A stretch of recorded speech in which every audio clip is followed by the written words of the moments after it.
Welcome to Bedtime Stories for Giants. Listening to a bedtime story is the best way to end your day. Now that your day is done and you are lying in your comfortable bed with your favorite blanket, favorite pillow, and maybe even your favorite stuffed animal, let's snuggle down for a story.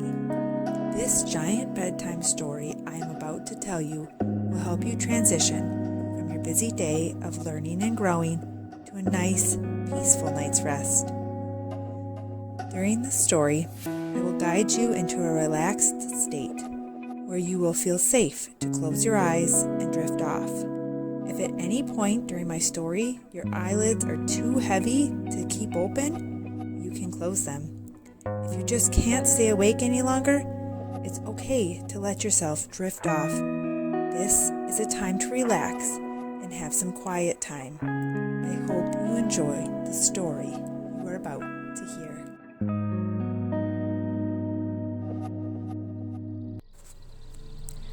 The Giant Garden Problem. Our story begins in early April before the snow melted on the Giants' Mountain. The Giants had decided it was time to start the seeds for their garden. First, they got out some organic soil, their starter pots, a pen, popsicle sticks, and the seeds they had saved from the garden the previous year. They put the soil in the pots, then made labels using the pen and popsicle sticks for all of the plants they were going to start. They didn't want to forget what the seeds were going to grow into. They made labels for the green beans, the peas, the tomatoes, the pumpkins, the melons, the peppers, the cabbage, and the cauliflower. Then, they carefully made tiny pokes in the soil to put their seeds. This was difficult for them because they had giant fingers with little tiny seeds to plant.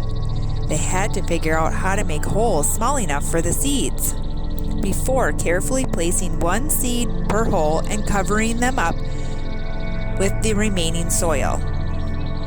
Every day, Bo would get water from the spring to water the seed starters. Luna made sure they had enough warm sunshine, and Apple, Peach, Banana, Apple for short, would then sing to the seedlings using her best singing voice, because she read that singing to plants made them grow faster and healthier. Plus, she just loved to sing. Her song went like this. Little seedlings grow, come to form a row. Grow big and strong, we will love you all day long. It was very soothing, and the plant seeds began to root down into the soil and sprout their seed leaves. It took the giant children 2 months of carefully taking care of their seedlings before they were able to plant them into their garden. As you can imagine, giants eat a lot of food, so the garden they planted took up almost the whole mountainside. It took hours and hours for the giant children, Luna, Bo, Apple, and Ernie, to plant all the seedlings they had started indoors. First, they transplanted the green beans, then the peas, then the tomatoes, then the pumpkins, then the melons, then the peppers, then the cabbage, and finally, they transplanted the cauliflower into their garden.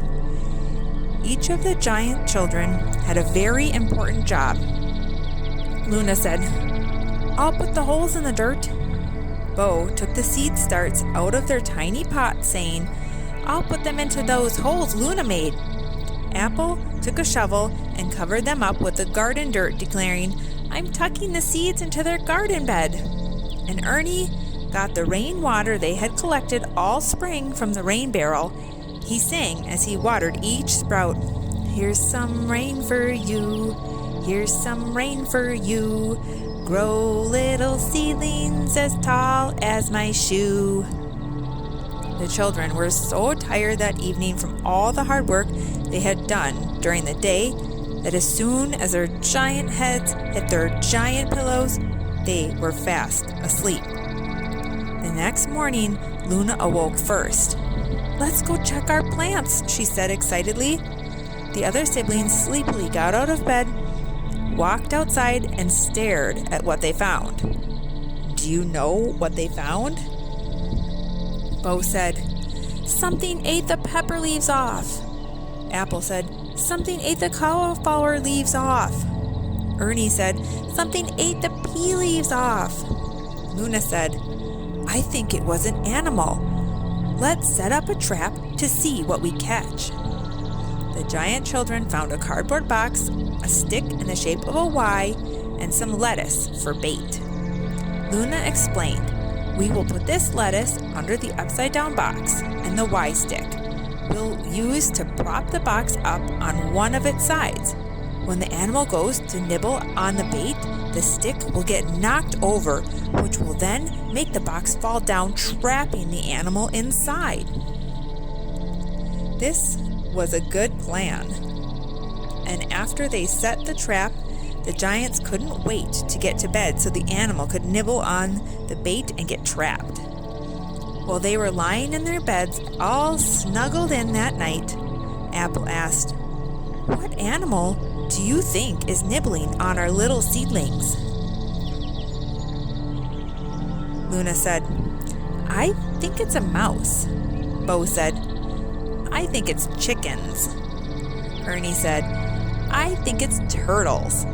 And Apple said, "I think it's rabbits." The next morning, they all raced out to the garden. The box had been tipped off the stick, and they were eager to peek inside to see what they could have caught. Luna slowly opened the box and discovered it was empty.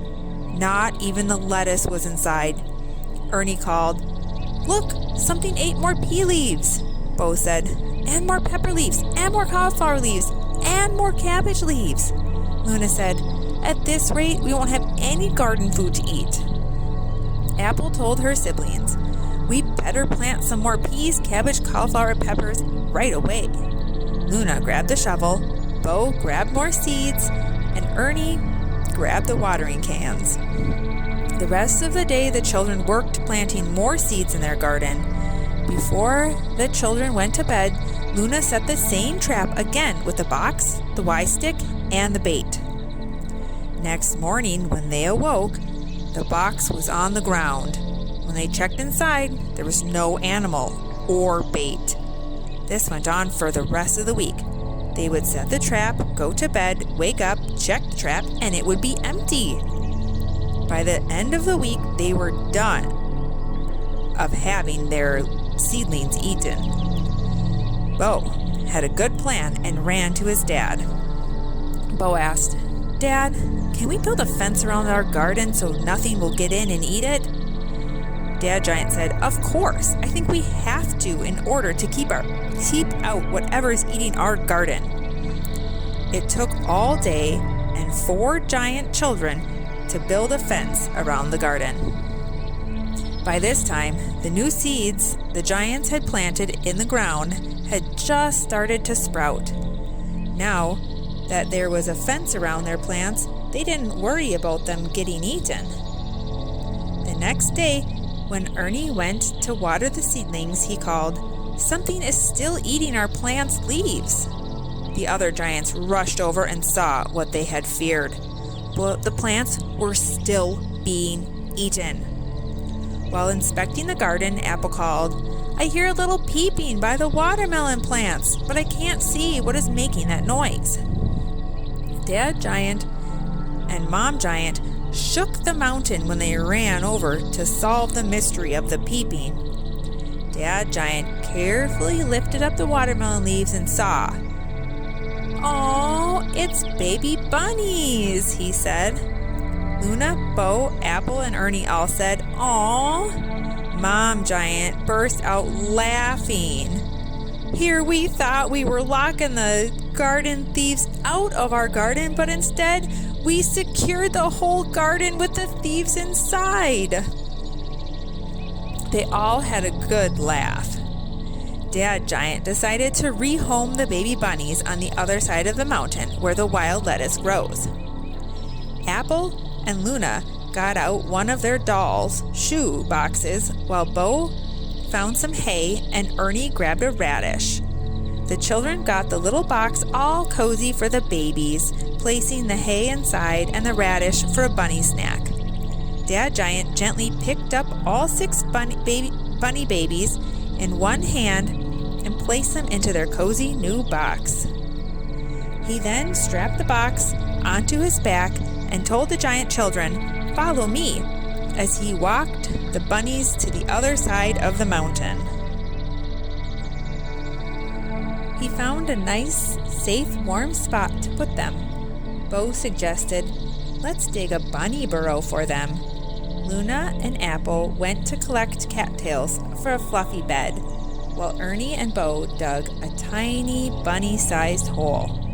When the bunny's new home was ready, the giants got to tuck one of the baby bunnies into their nice, cozy cattail bed.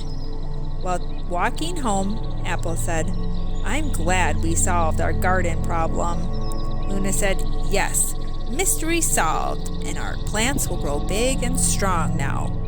Bo said, "I'm glad the bunnies will have a comfortable, safe place to live." And Ernie was eager to get home to finish his job of watering the garden. The end.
Now that you've been laying in your bed, I'm sure you've noticed that your toes are beginning to feel heavy and fall asleep. Your feet are beginning to feel heavy and fall asleep. Your shins are getting heavy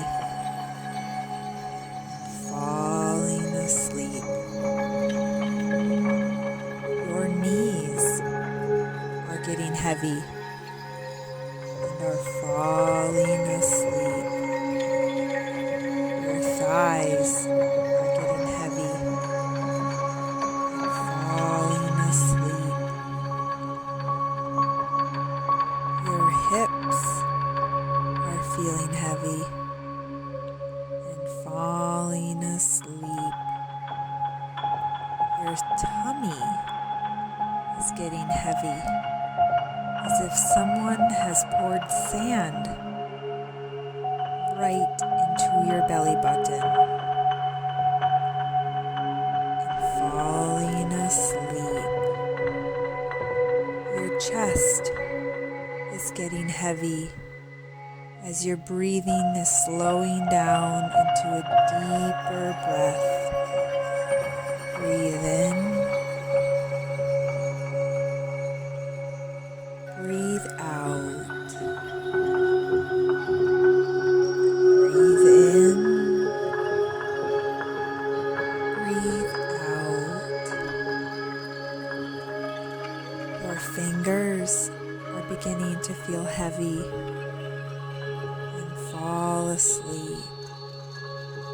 Your hands are beginning to feel heavy and fall asleep. Your wrists are beginning to feel heavy and fall asleep. Your arms are feeling heavy and falling asleep. Your neck is getting heavy, falling asleep. Your face is getting heavy and falling asleep. As you fall asleep, relax your lips, relax your cheeks, relax your forehead,